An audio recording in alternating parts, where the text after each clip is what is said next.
ready for some football. I don't know about you. Who else could it be but your man Lou? Yeah. The LouieTeeNetwork is powered by MusicHead University. MusicHeads, classes in session. Turn me up. Enroll on YouTube now. Link is in the description. Who else could it be but me, your man, Louie T? Welcome to Sunday Night Football Overtime, the final time of the 2025 NFL regular season. And boy, did they save the best for last. What did I tell y'all? We talked about this before I got off the stream. I said, this is going to be a good one, guys. Don't miss it. It was 10-3. I said, this is going to be good. And then the fourth quarter happened and a game broke out. Wow. Wow. So much to unpack here. I'd be lying if I said I wasn't disappointed. But this is how you end an NFL regular season, with an exclamation point. Last year, we got a dud, that Detroit-Minnesota game. But so many times the NFL gets it right with this final game. So many times they get it right. And they nailed it with this Steelers-Ravens.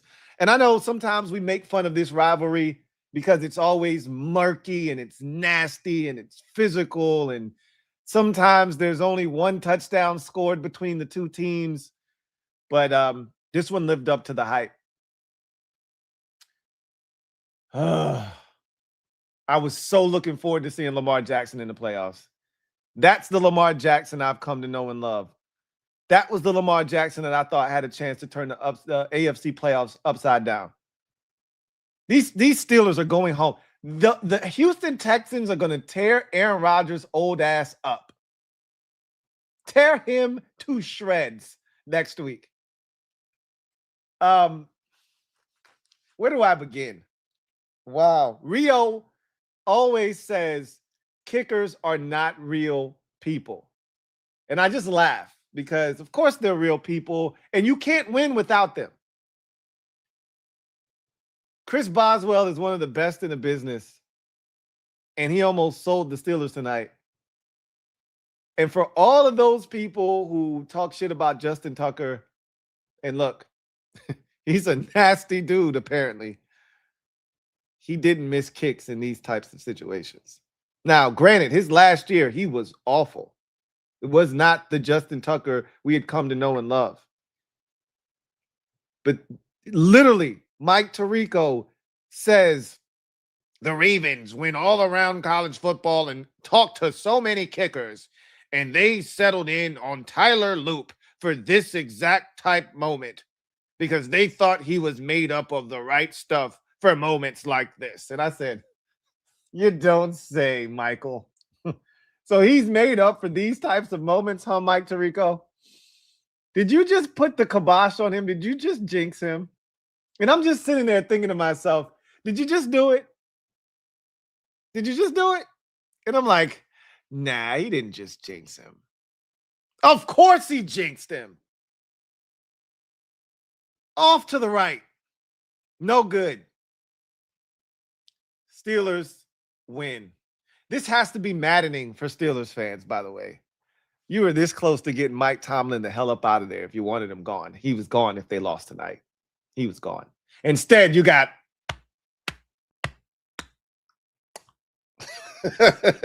you're going to get eliminated in the first round like you used to. I feel like the Steelers are like Debo, right? Beat you down, beat you down. Get beat up like your dad used to. They about to get beat up like they used to. Every year, they get into the playoffs, sneak in the back door of the first round. This year, they'll be at home. Good for them. They'll be leaving as soon as they come in. They'll be like Abe Simpson walking into that bar, taking his hat off, putting it on the coat rack, walking in a circle, walking back out, grabbing his hat, putting it back on his head, and walking out the door. But for one night, they just sent their most hated rivals home. let's talk about the game. So Rodgers and company got off to a slow start, 10-0. They were down, missed some opportunities in the first half. Obviously, went for it on the fourth down, didn't get it. I hated the call. As a matter of fact, they had 2 calls in the first half on fourth downs that I absolutely abhorred. The call on the this shit was damn near 2 yards. They put 4th and 1 on the screen. They lied to you. That's a 4th and 2, my friend. And they tried that brotherly shove. It's literally, they took it literal, and they have one brother pushing the other. And they didn't get it because they were too far away. Hated that call because you were too damn far away to execute that. And then they get down by the goal line right before the half. It's 10-3. You can take the points. I like the decision to go for it. I didn't like the play call, though. They tried to trick them, fake dive, pitch out to the running back, and the Ravens weren't fooled, tackled them. I think it was Gainwell. They're down 10-3 at the half. And so I felt like they left a lot of food on the table, left a lot of meat on the bone in the first half. But to only be trailing by 7, despite some of the mistakes that were made in the first half, and the way Derrick Henry was running the football, and the fact that the Ravens left some meat on the bone, you were probably fortunate to only be down 7. If you want to look at it glass half full, if you want to look at it glass half empty, you left a lot of meat on the bone, and you should be leading in this game. At worst, you should be trailing like 10-9 or something along those lines, 10-6. So you get the ball after half. They come out. Rodgers has a dart to Adam Thielen, and I'm like, okay. Rodgers is locked in the second half. They go down. It's never easy with Pittsburgh, but they go down. They do the brotherly shove thing twice, and they get in, and it's 10-10. And you can see the Ravens sort of reeling. They come out. They go 3 and out. Steelers. Matter of fact, they pick Lamar off, and they turn that into, I want to say that was a field goal. Took the lead 13-10. And the Ravens they'd gone so long without actually being on the field, really, right? And so they just needed to settle down. And they finally settle in. They get the big ball to Zay Flowers, and that's an incredible play by Lamar. We'll get to that. And I'm just thinking to myself, for all that the Steelers are, they lean on their defense. You get some opportune plays from their offense. They get, excellent special teams from Chris Boswell. For all that they are, they continue to give up plays on defense. They gave up a play, right? Rodgers bails them out, though. They get back down there, and they get into the end zone. Loop sells the Ravens, because on that ensuing kickoff, he kicks it out of bounds. So it gives the Ravens or the Steelers great field position, and they take advantage of it, and they go down the field, and they score a touchdown. And Rodgers, you could see him really working the middle of that football field. Both teams, I thought, worked the middle of the football field, really well tonight. Lamar had tremendous success down the middle of the football field. Rodgers, same thing. He finds Pat Freiermuth up the seam, wide open, hits him, nice dart. And you can see Rodgers getting into a rhythm, like I said. They get in the end zone, take the lead 20-17. And now you're thinking, I'm thinking overtime, selfishly. One, I don't want this game to end. It took basically 3 quarters for an actual real game to break out. But now that it's here, this shit is hella entertaining. And then my lay it's sitting there, and it's looking good. I just need extra work because Derrick Henry's not getting 24 yards in regulation. I need this game to settle down, and it can't settle down at this feverish pace that it's going at. We can't interject and add in Derrick Henry 24 yards. I just need this game to slow down. Overtime would slow the game down. So I just needed an extra time, right? I just needed 3 things to happen. Mark Andrews, 1 catch. Jalen Warren, 1 catch. And Derrick Henry, 24 yards. So I'm like, if this goes to overtime, I'm going to hit on all of these. And it was set up perfectly after the touchdown. On the Gainwell touchdown, they went for it on 4th down. And Steelers wasted all 3 of the timeouts. This is why I said Tomlin was getting fired tonight. And I know it probably wasn't his fault. The headset in Rodgers' helmet went out and the communication was all messed up and he had to switch helmets and there was all kinds of, they were all kinds of discombobulated. But in a game of this magnitude to have no timeouts, had it come down to that, oh my God, that would have been painful.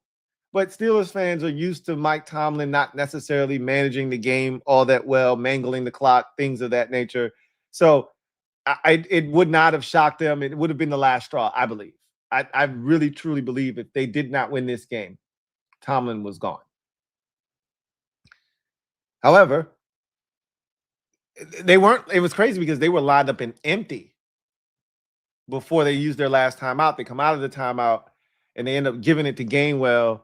And it works to perfection. He gets in on a run to the outside on that 4th down, and it gives them the lead 20-17. And I'm thinking to myself, overtime is going to happen. I got it. Overtime is going to happen. This is perfect. Ravens get it back, and they get a quick little. They get the football, and they try to go to Derrick Henry. And they just shut that shit down. I said, okay, that's it for Derrick. If we need overtime. That's the only way that Derrick can be involved in this thing. And I said, it's going to have to be you again, Lamar. And if the Steelers defense was going to make a play, it felt like it was going to be here. And they blew coverage again. And how do you leave Zay Flowers that wide open? I don't know who to blame necessarily. I want to put that on Ramsey. I feel like he was supposed to get depth. He's just standing there in the middle of the field. Looked like he was robbing nothing. Chris Collinsworth is someone that over-exaggerates at every turn. Everything is the greatest thing he's ever seen. I've never seen anything like this before. He talks in absolutes, right? Oh my God, that's the greatest play I've ever seen. You said that last week. You said that the week before. And you say that every time Patrick Mahomes does something. I've never seen that before. You said that last week. You said that 2 times the game before that. And you say it every time Patrick Mahomes does something. I think he might have been right. I don't know if I've ever seen a receiver that wide open without somebody falling down or some kind of what the hell, bro? So Zay Flowers is behind the defense, and they score a touchdown. I'm just like, they still don't want to win this game. This is unbelievable. So in my mind now, I'm like, okay, well, this game, I can't get a tie. I needed the Ravens to tie this up at 20. I can't get a tie now. So somebody's going to win this game in regulation. Either the Steelers are going to win this game with a touchdown late, or the Ravens are going to prevail 24-20. But I can't win this. This is not going to overtime. And then the Steelers get the ball. They got no timeouts. And they get 1 completion right before the 2-minute warning, basically out to midfield. And then, Rodgers just continues to be surgical. Boom. Hits Thielen. Boom. Hits, I want to say, I forget if it was, I think it was Jonnu Smith. Then he hits the touchdown pass up the sideline to Calvin Austin. Chidobe Awuzie slips. Rodgers hits him up the seam. And I'm like, oh, I text Rio immediately. I'm not dead yet. I'm alive. Ravens got all 3 timeouts. It's about a minute and some change left. Boswell's going to in my mind, but the extra point's automatic. It's Chris Boswell. He's not going to miss. And then he misses. And I text Rio immediately. I'm dead now. Never mind. I'm dead. So someone's going to win this game now. It's 26-24. There's no safety happening here. Either the Steelers are going to prevail or the Ravens are going to win with a walk-off field goal. So with the night Lamar's having, I'm thinking there's no way Lamar's going to be denied here. He's going to do something. And he gets the first completion to Walker. And then they go to, and in my mind, I was like, man, it would have been great because they hit Mark Andrews. And if this thing could go to overtime, I would have been one step closer. They hit Andrews, but they get called for an illegal formation. It's the right call. Ronnie Stanley was too far back. He was not at the belt line of the center. And so now all of a sudden, instead of it being a first down after the Andrews catch, it's now 2nd and 7. They almost sack Lamar. He does a great job of eluding the rusher first and then throwing it out of bounds after he can't get away the second time. So 3rd and 7. 3rd and 7 is incomplete. Now it's the game. 4th and 7, ball game. They call a timeout to get their wits. And then Isaiah Likely climbs the ladder. And I say, for the second time on this drive or late in this game in the fourth quarter, Jalen Ramsey didn't make the play, right? They didn't need Jalen Ramsey to break that pass up. They needed Jalen Ramsey to dislodge the football there. And I don't know what he was doing. He went up to catch it, and he wasn't even really close. And if he just hits Isaiah Likely, that ball's incomplete. What a play by Isaiah Likely to go climb the ladder and go get that football, though, right? You know, really gutsy throw by Lamar, but an even better catch by Likely. Now you're thinking, and personally, the Ravens, I thought, were way too conservative in that moment. You banged the timeout. You had one more timeout left.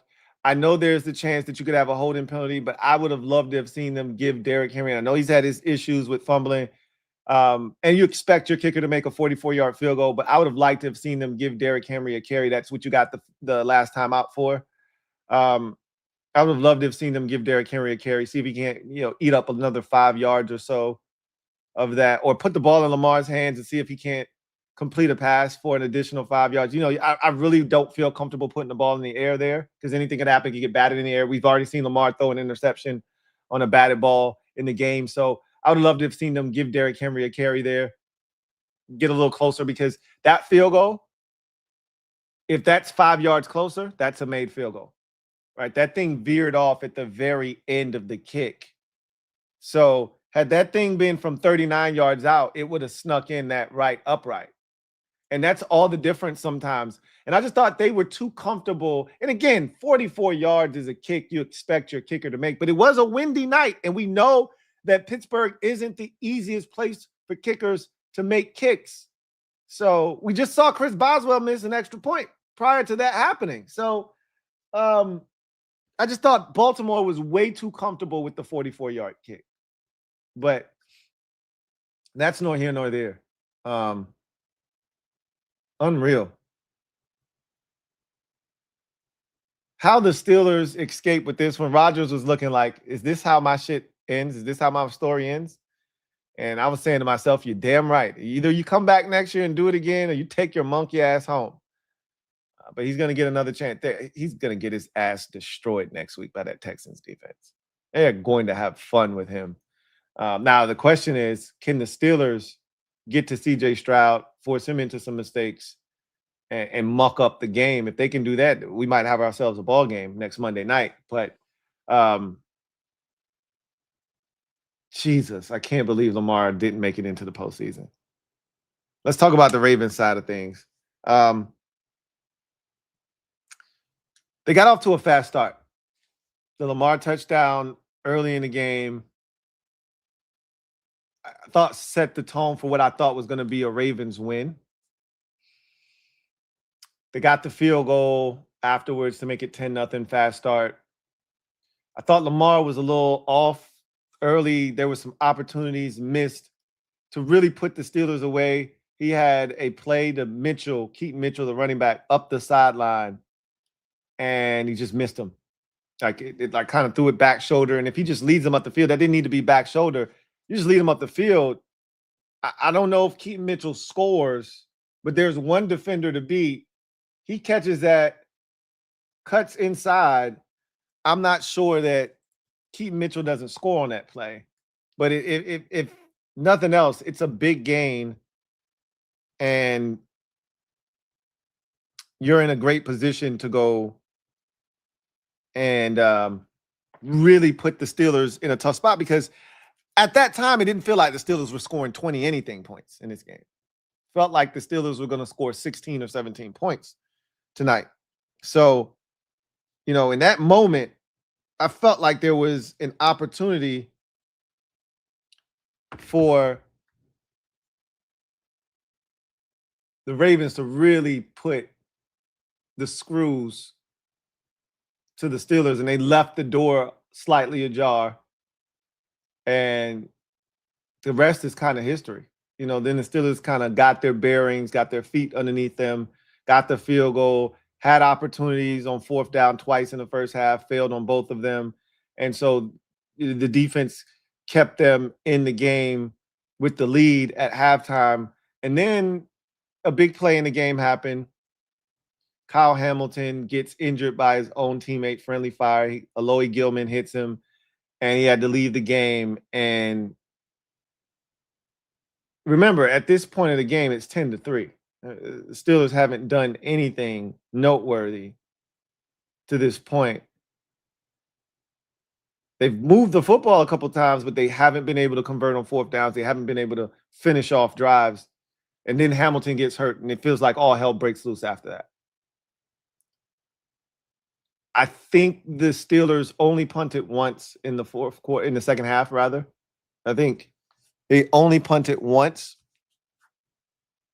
in the second half. That was the one where the two Raven players crash into each other. Didn't touch anybody. But that's the only punt, I think, of the second half. If I'm not mistaken, Steelers' second half was touchdown, field goal, punt, touchdown, touchdown. So Hamilton's exit, I thought, really affected the Ravens defensively. We know he does so much for them defensively. And I think his absence crippled them defensively. They were not the same defense that they were in the first half. That said, the opportunities were there, right? The opportunities were there. I mean, how many, and this is the thing, the Ravens don't get pressure on the quarterback. They are no longer that dominant defense. They don't stop the run as effectively as they used to. They are not the team that we've come accustomed to. Defensively, they haven't been dynamic offensively this year. They leave a lot to be desired. But Lamar Jackson is and remains the X factor. And when he's got it going, this team is pretty dangerous. And he had it going in that fourth quarter.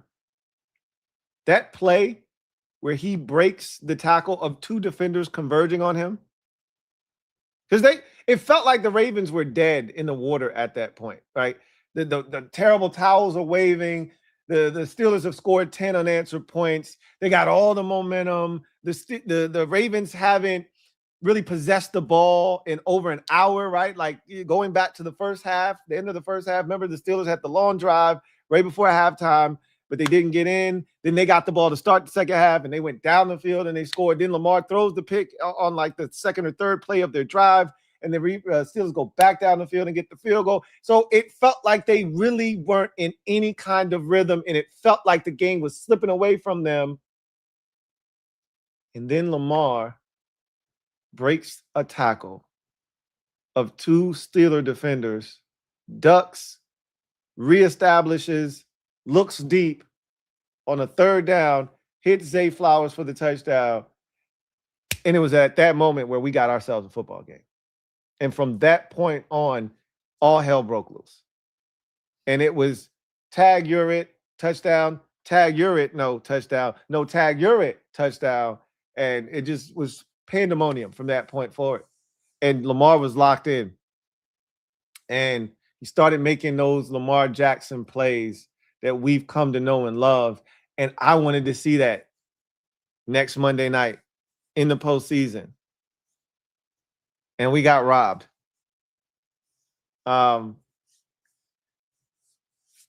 You get that touchdown, and then the Ravens just needed to stop. You had 3 different chances to win this game, twice on defense, once on offense, or special teams, really. You just needed to stop, though. You take the lead 20-17. Okay, win the game on defense. Couldn't do it. All right, you take the lead. No, you took the lead 17-13. You need just get a stop and see if you can build on that. They couldn't do it. You take the lead 24-20, and that should have been the one. You got them now, right? Go get a stop. Steelers don't have any timeouts. You get one stop, this game is over. They couldn't do it. Lamar goes down and puts you in a position to win the game, and you blow the field goal. I feel for Tyler Loop. He's a young kicker. You want, and kicking is such a tough job because you got one job to do, really. 2 if you're a place kicker. Both the kicker, the place kicker, and the punter have 2 jobs to do. The punter punts and he holds. The place kicker usually kicks off and kicks field goals. You got really one job to do in this particular instance as a field goal kicker. Make the kick. You make the kick, you're the hero, everybody loves you, but that's what you're supposed to do. You miss the kick, and you're the GOAT. Even though there were plenty of plays that led up to that moment that could have put you in a position where that one play wouldn't have won or lost you the game, that's the nature of the beast. And Tyler Loop got an opportunity to be the hero, and he missed. And I can't help but thinking to myself, if they'd just been more aggressive. And again, you expect a kicker in this league, especially in today's NFL, to make a 44-yard field goal. You expect him to be able to do that. But you had an extra timeout. You had enough time to run Derrick Henry. Why not see if you can't get an additional 2, 3, 4, 5 yard, because the wind is a factor and you just don't want to leave it to chance. Every yard, even if it was 1 more yard closer, who knows what difference that would have made.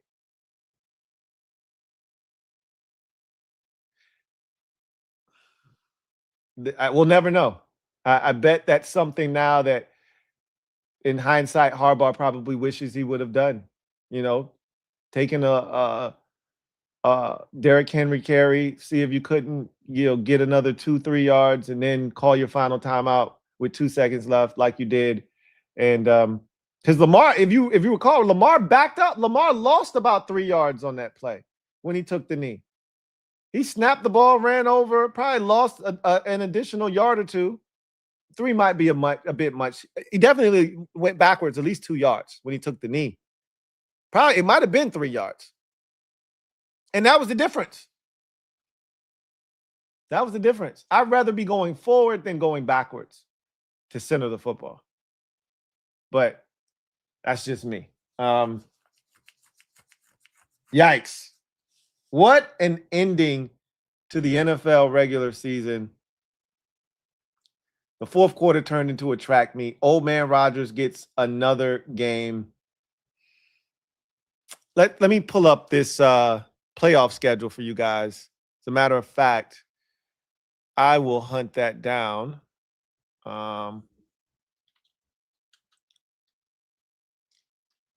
And we will get a word from our sponsor. And we'll come back and we'll take a look at this. Let's get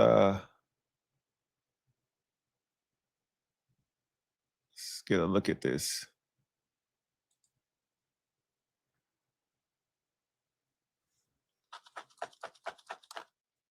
Let's see. I want a clean bracket. Let me see if I can find a nice clean. They had a nice clean one on the broadcast. They had a nice clean playoff bracket. I should have just taken a picture of it. NFL wild card schedule. Let's see. Get it out. Here it is. This is beautiful right here. Oh shit! It's on Instagram.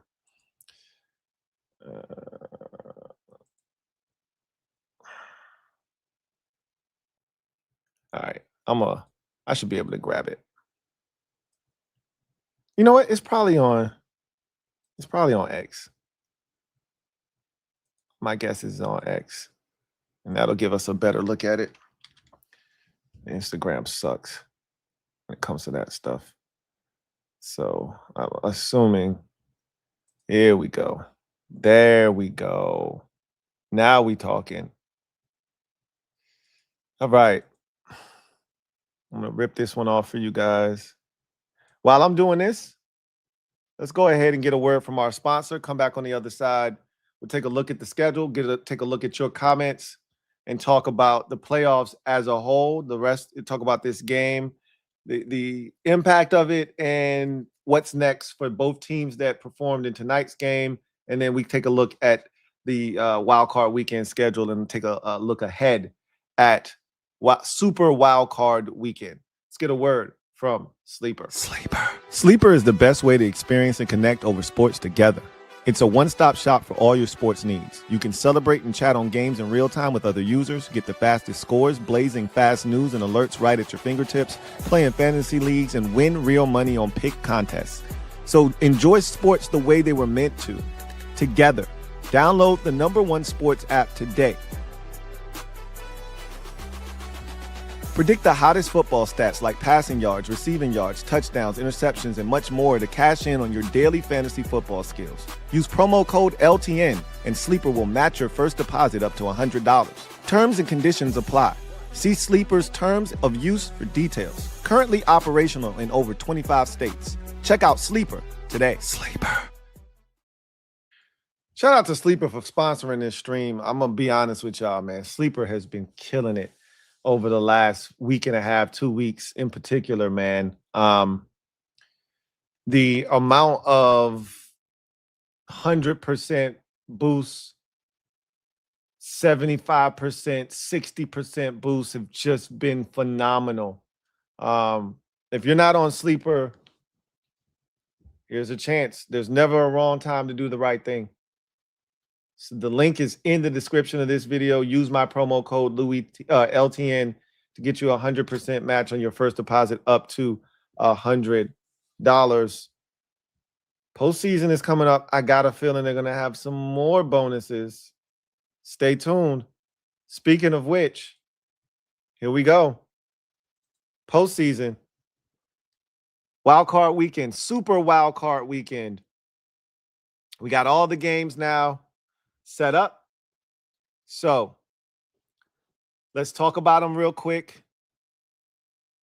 Shout out. Can we just get a round of applause for the Jacksonville Jaguars?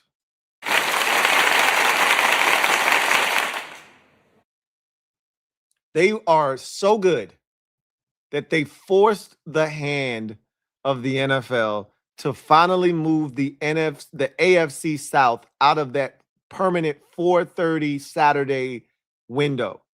We always knew that the winner of the AFC South was going to be the first game of the playoffs. They always put the least attractive game on first because that first game of the postseason, that Saturday, people are doing shit on Saturday afternoon.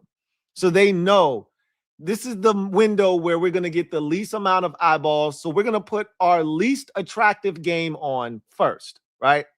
By the time 8 o'clock rolls around, everybody's at home. They've settled in. They've ran all their errands for the day. Now we know we've got everyone's attention. We're going to put a really good game on. And then Sunday, everybody's at the house chilling.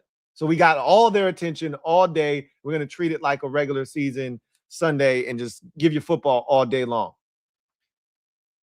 Shout out to the Jacksonville Jaguars for getting up out of that slot. Carolina is now the team that's going to occupy that slot because people want to see the Rams. This is more about Carolina than it is LA.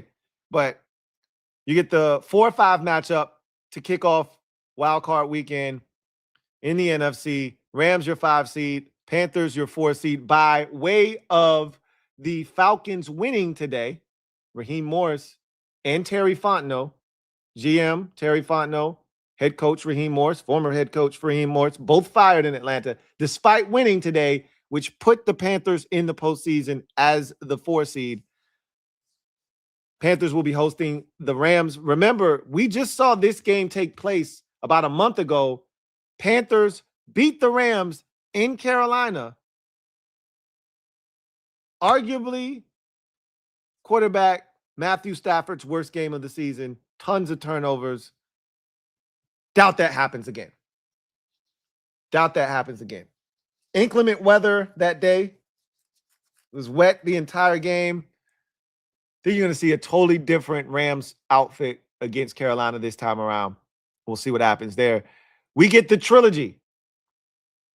Bears, Packers for the 3rd time. The first 2 games were must-see cinema.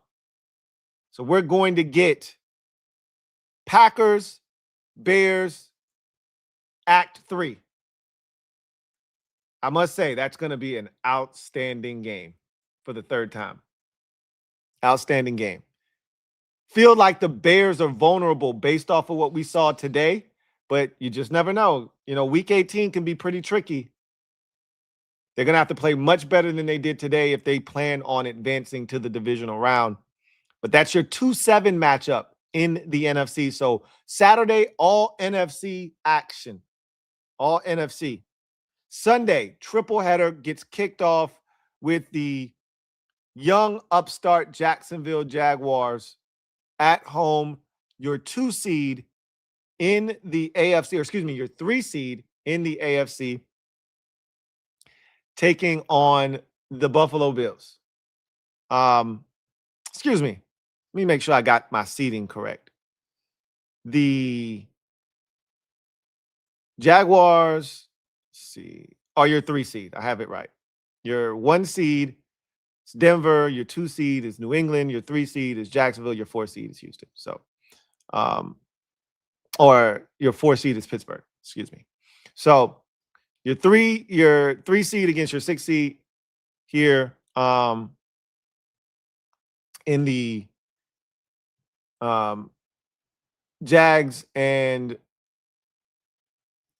Bills. That's going to be entertaining. You know what is really funny?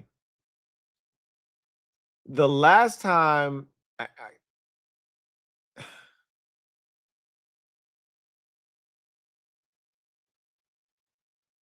quote me if I'm wrong. If you're a Jags fan, you can correct me on this.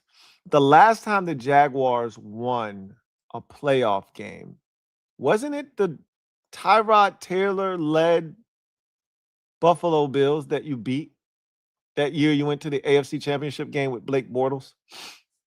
I feel like it was this exact same matchup.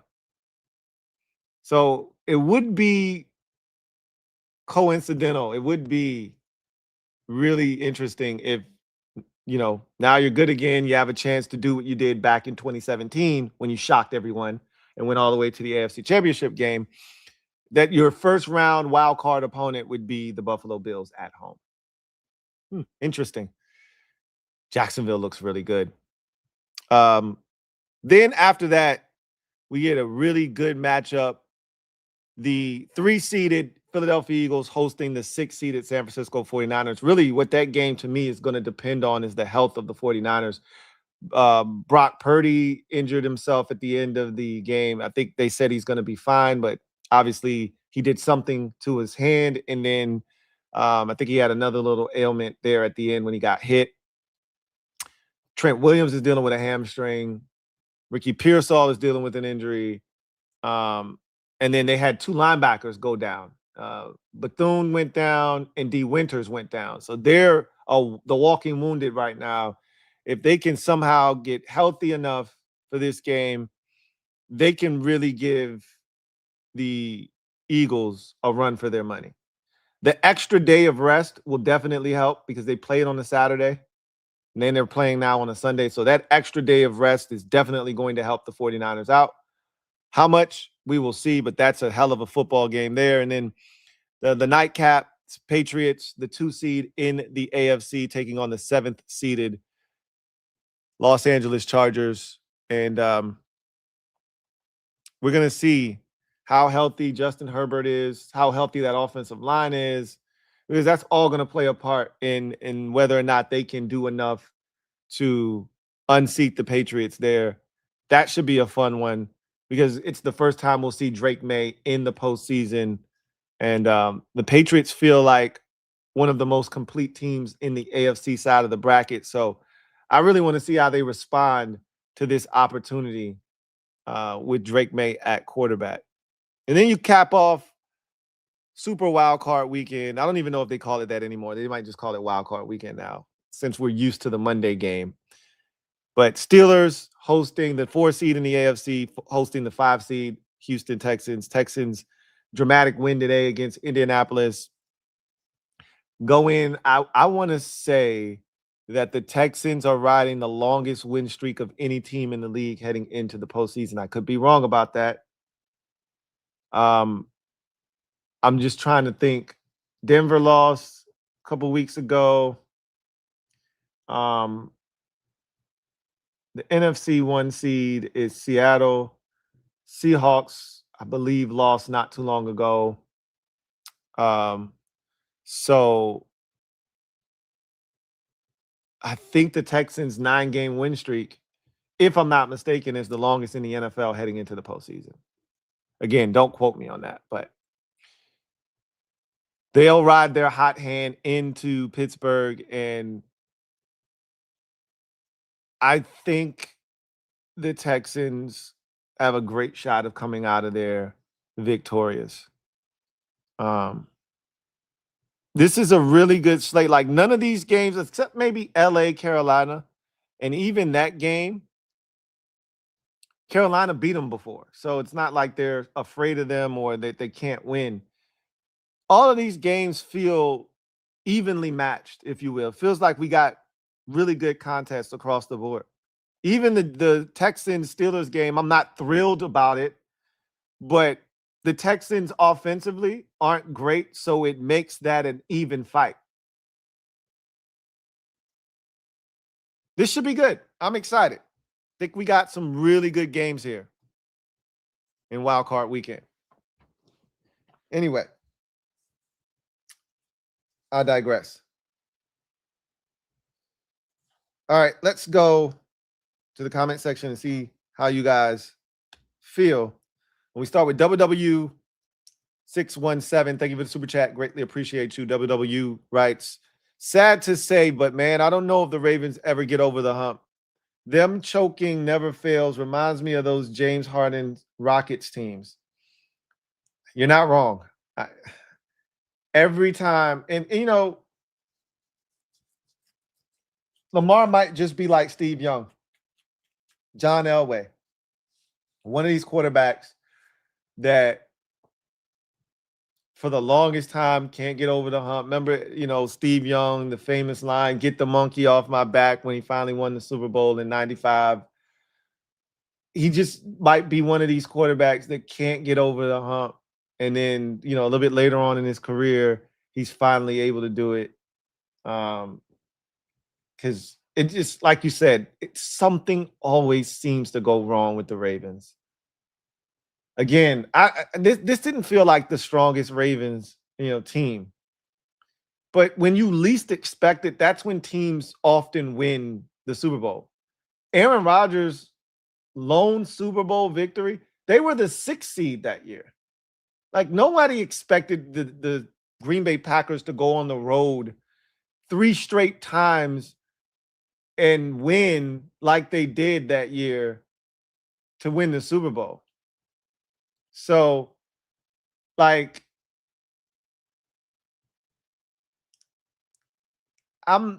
this kind of felt like one of those years. If Lamar could sneak in, there's no Mahomes, there's no Burrow, there's no dominant team. Allen and the Bills are very vulnerable. Like, it just felt like if they could just get in, they'd have a shot. And like you said, they choked again.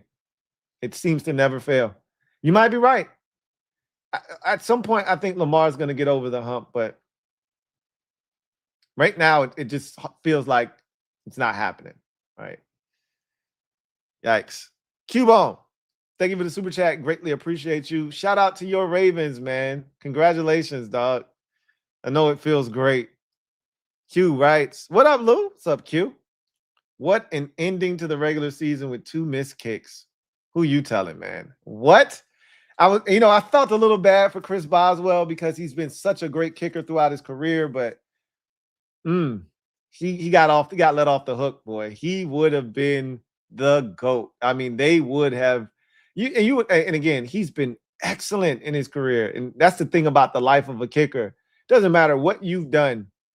All it takes is one kick to erase all of the warm and fuzzies. One miss, right? But he got away. And you know what? It couldn't have happened to a better kicker in terms of, him getting another chance because he's such a good kicker, man. Bills versus Jags should be exciting this Sunday. Duval! Yeah, it should be really fun, man. I'm looking forward to it. And shout out to your Jags for having the season that they turned in. And also shout out to them for getting out of that 4:30 Saturday first game of the playoffs window. That took a lot of work, but they earned it. They earned it. John Perez, thank you for the super chat. Greatly appreciate you. Thank you for being a member of the MOBB. My guy, JP, writes, what a finish to 2025. Man, was it ever. Do you think this is Lamar and Harbaugh's last game in Baltimore with their futures reportedly up in the air? It's hard for me to envision Baltimore without those two. We keep hearing that those two aren't the best of friends. They're not necessarily at odds, but they don't always see eye to eye. I think Harbaugh might be frustrated sometimes with Lamar and, his injury situation, but he knows. Remember how soon we forget the Lamar free agency thing was a bit bulky and a bit weird. And I felt like it was a bit mismanaged on the part of the Ravens. But it got done. They almost kind of tried to portray like, we don't need Lamar. Lamar needs us type of situation. And it just felt sort of like a slap in the face to Lamar initially. But cooler heads prevailed. He ended back up in Baltimore. Because if you really valued Lamar, you wouldn't have put him out there with the exclusive, the non-exclusive franchise tag, which is what they did, right? Tempting someone to come and give them 2 first-round picks for Lamar. No one did. But the fact that they dangled him out there was crazy because they could have just put the exclusive franchise tag on him and then no one else would have been able to engage. But whatever the case may be, I talked about this with the Commanders, and obviously it's on a much lesser scale with the Ravens because they win. They're not in the same position as the Commanders, but losing, and again, the Ravens aren't used to being in this territory, but losing, it opens up Pandora's box. And it puts everything under a magnifying glass. If you're winning, if they won this game, we wouldn't be having this conversation. If they were going to the playoffs, we wouldn't be having this conversation. But they're not. And so everything's on the table. Everything's on the table. I personally don't think we've seen the last of Harbaugh, the Harbaugh-Jackson combination in Baltimore. I don't think we've seen the last of it. But again, I didn't think Raheem Morris and Terry Fontenot were getting fired tonight. So anything can happen. The Black Al B, thank you for the super chat. Greatly appreciate you. Thank you for being a member of the MOBB. My guy, Black Al B writes, what it do, Lou? What's going on, Black Al B? Thank God this horrendous season is over. Amen to that. I love football. I hate football. Amen to that. I can't, I don't know if I can ever utter the words I hate football. I hate when my team sucks at football. It makes it less enjoyable. In regards to my team, who would you rather have, Lamar or Burrow? Oh, man. For your team, I'd rather have Burrow. Because you got these two, it's not that much dissimilar to what he's already got in Cincinnati in terms of the two big receiver thing. You got a better tight end, if you ask me, or at least a more reliable one in TJ Hockenson. Gesicki's more athletic, but Hawkinson's way more reliable. You got this. I think Aaron Jones and Chase Brown are very similar running backs. It's actually and your offensive line is way better than the offensive lines he's had in front of him. I take Joe Burrow in a heartbeat because you got Jettas and you've got Jordan Addison. You know how much damage you could do with those two with a pocket passer like Joe Burrow. Jettas might have 2,000 yards in a season, bro. No bullshit. If you had a quarterback like that. Jettas would definitely be over 1,600 yards like he was with Kirk Cousins. Yeah. And then you've seen guys like Speedy Naylor come along and like you could do some damage with a Burrow type. You could do some real damage with a Burrow type. Cubone, thank you for the super chat. Greatly appreciate you. Double up. Thank you for doubling up. Who writes? I don't know if it's just me, but I feel like whoever is representing the AFC this year is going to get destroyed by the NFC rep. I mean, I've been saying whoever comes out of the NFC is going to win the Super Bowl, but I don't know, Jim. I guess maybe the Week 18s got to the NFC because they were not impressive today. And, you know, the AFC teams continue to be sharp. Buffalo took care of business like they were supposed to. New England took care of business like they were supposed to. Denver is Denver. They play down to the level of their competition. Jacksonville did what they were supposed to do. I really think that was going to be a much better game if Cam Ward doesn't get hurt. He was 3 of 3 for 55 yards, took him right down the field, scored a touchdown, and then got hurt on that touchdown dive. So I think that would have been a much different game had he stayed healthy, but that's nor here nor there. The bottom line is Jacksonville took advantage of his injury and did what they were supposed to do. I still lean towards the NFC being, you know, the superior conference this year, but I don't know, Jim. I don't know, Jim.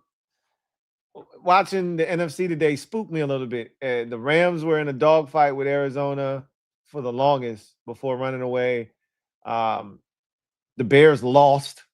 The Eagles punted on Week 18 altogether, despite the number 2 seed being on the line. Had they played their starters, they would be the 2 seed, which is kind of mind-boggling. But at the same time, I get it because you want to go into the postseason healthy. You know, Green Bay is not what they once were because of the injury to Michael Parsons. And then the 49ers defensively are the worst. So Seattle, again, Sam Darnold, I don't know, man. AFC, I think we might be underrating the AFC. I think the Rams, I feel like are the class of the NFC. And if they are able to put it together, I feel like the Rams are the best that the NFC has to offer. And if they make it to the Super Bowl, I think they'll be victorious. But we'll see. We'll see. I mean, the NFC is wide open. Both conferences are wide open. So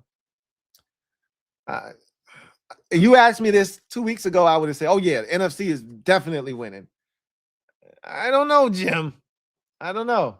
I think I'm still rolling with the NFC, but it's not as definitive as it was 2 weeks ago. I'll say that much. Cubo, thank you for the super chat. Greatly appreciate you. Who writes, last time Jags were in the playoffs, they were losing 27-0 against the Chargers and then proceeded to score 4 straight touchdowns and kick the game-winning field goal. Oh, yeah. That's right. They beat the Chargers. That's right. That's when Herbert and company blew that lead. So before that win, they beat the Bills in 2017, if I'm not mistaken. That's right. I don't know why I was thinking it was the other way around and that they lost that game, but they were the ones that came back and won that game. That's right. That's right. Good. Thank you for correcting me there. Abel Ambrosio, thank you for the super chat. Greatly appreciate you. Thank you for being a member of the MOBB, who writes, Allen got an easy path to the Super Bowl. If not, then I don't know. There's no such thing as an easy path when you don't play a home game at all in the postseason. This isn't like past years where the Bills are the 2 seed behind Kansas City and they're going to play 2 home games and all they got to do is figure out a way to go to Kansas City and win.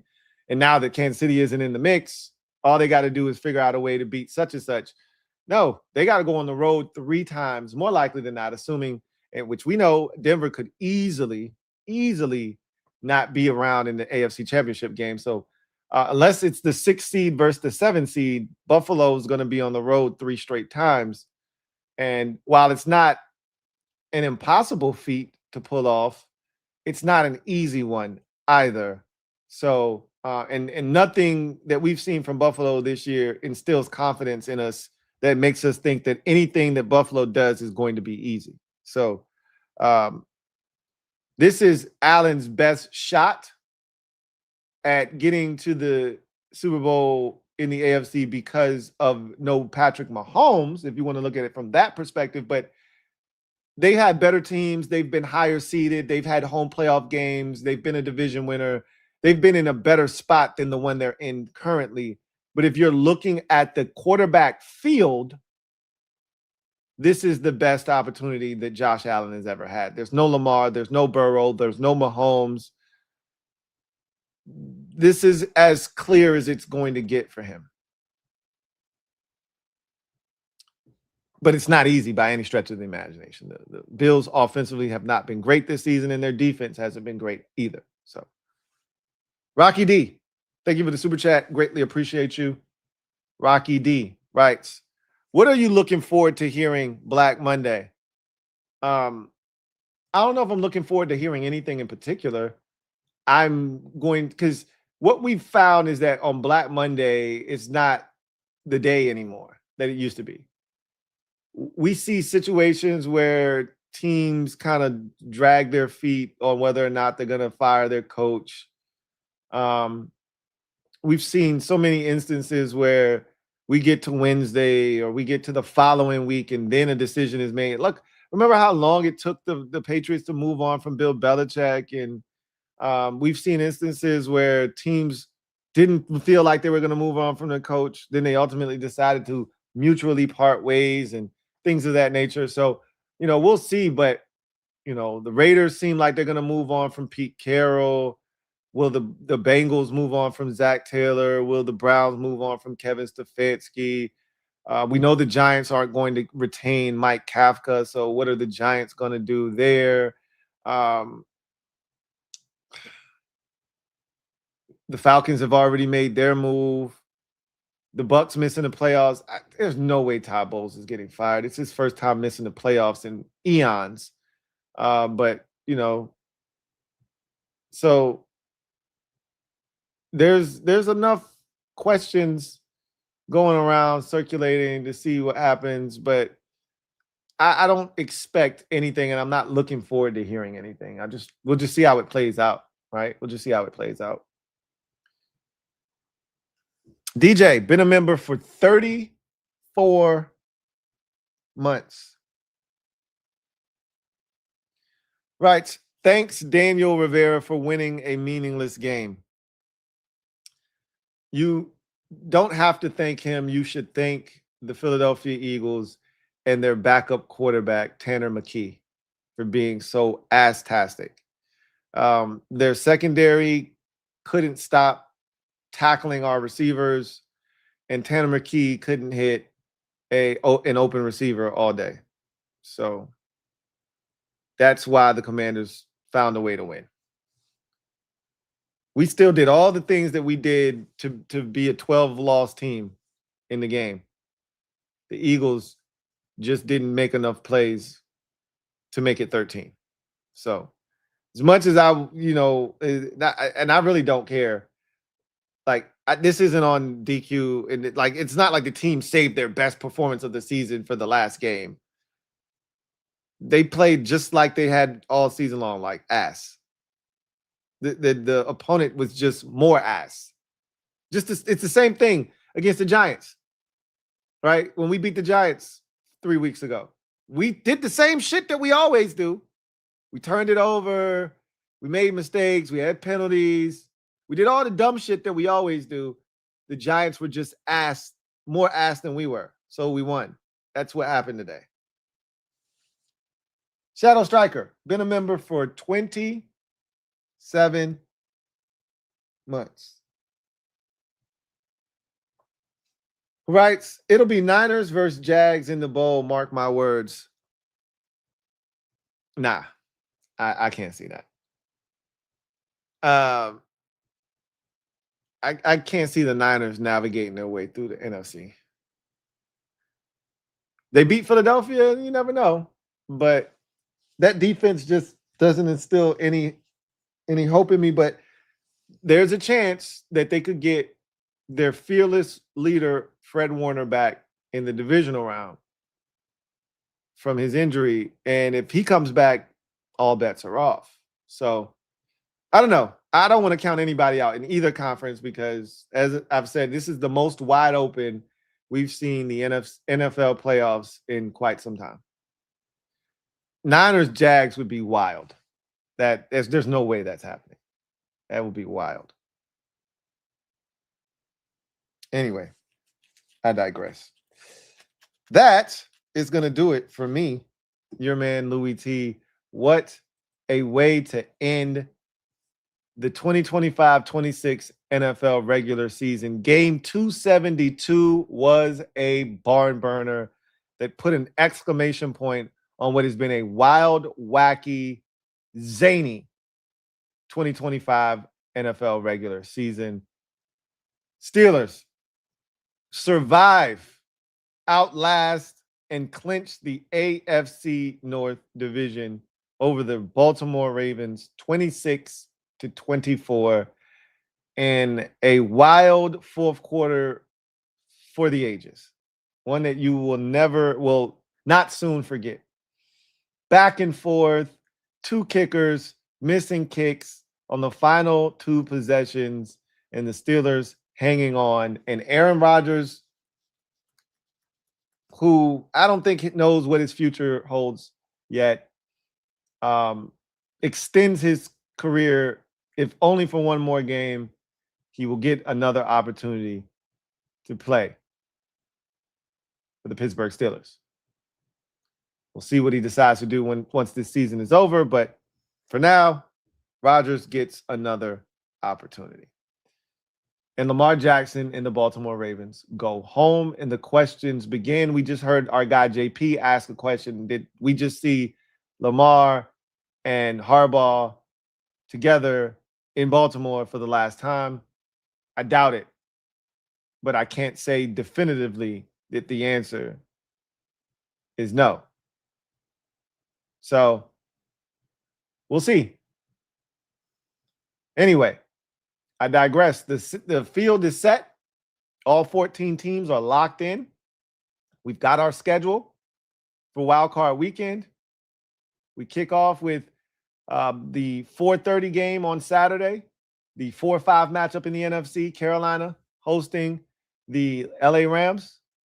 We then go to the night matchup in the conclusion of the doubleheader to kick off the postseason. You get the trilogy, the third and final installment of Bears-Packers It's your 2 and your 7 seeds do battle in the NFC. You then go to your triple header on Sunday, starting off with the 3-seeded Jacksonville Jaguars taking on the 6-seeded Buffalo Bills in the AFC. That's followed by a 4:30 matchup where we get the 3-seeded Philadelphia Eagles hosting the 6-seeded San Francisco 49ers. Then the nightcap features the 2nd-seeded New England Patriots hosting the 7th-seeded Los Angeles Chargers. And then we cap off Super Wild Card Weekend with a Monday night matchup between the 4-seeded Pittsburgh Steelers and the 5th-seeded Houston Texans. So should be a fun postseason. Looking forward to breaking it down with you guys. Until then, I'm your man, Louie T, signing off. You guys have a good one. Take care. God bless and good night.